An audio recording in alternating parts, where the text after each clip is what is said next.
আসসালামু আলাইকুম ওয়া রাহমাতুল্লাহি ওয়া বারাকাতুহু। বিসমিল্লাহির রহমানির রহিম। এখন আমরা রুকু থেকে উঠে দাঁড়িয়ে পড়ার ২ নাম্বার তাসবিহ শিখব। এই তাসবিহ খুবই গুরুত্বপূর্ণ। ভিডিও শেষের দিকে আমরা জানব এই তাসবিহ এর তাৎপর্য ইনশাআল্লাহ। প্রথম শব্দটি হলো রব্বানা। এখানে মোটা করে পড়ব, রা বলব না। রব্বানা এবং নাতে এক আলিফ টেনে পড়ব। তারপর ওয়ালাকাল তাড়াতাড়ি পড়ে ফেলব। রব্বানা ওয়ালাকাল হামদ। এখানে হামদু আছে, এখানে আমরা ওয়াকফ করব। অথবা হামদুও পড়তে পারি, তবে ওয়াকফ করলে সুন্দর হয়। হামদ গলার মাঝখান থেকে হা উচ্চারণ করব। রব্বানা ওয়ালাকাল হামদ। আর যদি মিলিয়ে পড়ি তাহলে হবে রব্বানা ওয়ালাকাল হামদু। তারপর হামদান, হা গলার মাঝখান থেকে যেন হা না হয়ে যায়। হামদান, এখানে একটু পরিমাণ গুনাহ করব। যদিও দোয়ার ক্ষেত্রে গুনাহ করাটা আবশ্যক না। যদি গুনাহ করা হয় তাহলে সুন্দর হবে। হামদান, তারপর কাসীরান, সি এখানে এক আলিফ টান দিব।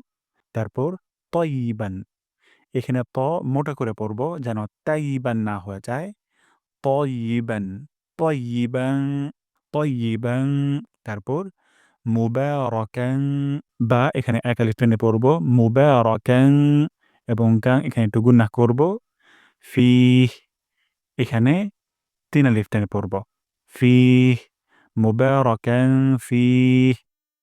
রব্বানা ওয়ালাকাল হামদ, হামদান কাসীরান তয়্যিবান মুবারাকান ফিহ। অথবা যদি তয়্যিবান আমরা ওয়াকফ করি তাহলে হবে তয়্যিবা অথবা তয়্যিবান মুবারাকান ফিহ। চেষ্টা করব হামদ এখানে ওয়াকফ করার পর আর কোনো জায়গায় না থামার জন্য। আমি আরেকবার পড়ছি। রব্বানা ওয়ালাকাল হামদ। আমার সাথে সবাই উচ্চারণ করবেন। রব্বানা ওয়ালাকাল হামদ, রব্বানা ওয়ালাকাল হামদ, হামদান কাসীরান তয়্যিবান মুবারাকান ফিহ, হামদান কাসীরান তয়্যিবান মুবারাকান ফিহ। আমরা এভাবে এই দোয়াটি প্র্যাকটিস করব ইনশাআল্লাহ। এখন আমরা অর্থটিও জেনে নেই। রব্বানা ওয়ালাকাল হামদ, হামদান কাসীরান তয়্যিবান মুবারাকান ফিহ। হে আমাদের রব, সকল প্রশংসা তোমারই জন্য, অনেক বরকতময় প্রশংসা। এই তাসবিহের সাথে একটি বিস্ময়কর ঘটনা আছে। রিফাআ আয-যুরাকি রাদিয়াল্লাহু আনহু একবার নবীজির পিছনে নামাজ পড়ছিলেন। সেই দিনের ঘটনা সম্পর্কে তিনি বলেন, রাসূলুল্লাহ সাল্লাল্লাহু আলাইহি সাল্লাম রুকু থেকে মাথা তুলে বললেন, সামি আল্লাহু লিমান হামিদা। তখন আমার পিছন থেকে এক সাহাবী বলে উঠলেন, রব্বানা ওয়ালাকাল হামদ, হামদান কাসীরান তয়্যিবান মুবারাকান ফিহ।